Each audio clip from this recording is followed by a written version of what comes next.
What is a habit loop?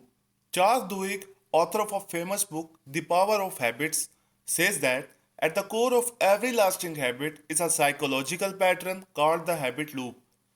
The habit loop includes a four-step pattern that all the habits proceed through.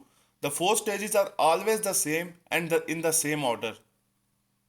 The four-step pattern includes cue, craving, response, and reward. Now let's have a look on these four steps briefly. Let's talk about our first step, cue or trigger. Your mind constantly analyzes your environment for hints of every reward were located. The cue is the first sign that you are close to a reward like money or love. This step triggers your brain to start a behavior.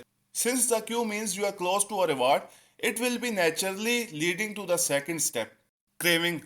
Craving are the motivational force behind every habit. They give you a reason to act. However, what you are craving is not the habit itself, but rather the change in state you get from it. You crave a glass of wine because of the relief it brings. You crave wearing your seat belt because it makes you feel safe. In the end, cravings stem from a desire to change your internal state. Response. The response is a habit you perform. It can take the form of a thought or an action. Responding depends on how motivated you are and how challenging it is to perform the behavior. For instance, if an action requires more effort than you are willing to put in, you won't do it. Reward. The goal of every habit is the reward. The cue notices the reward, the craving wants the reward, and the response obtains the reward.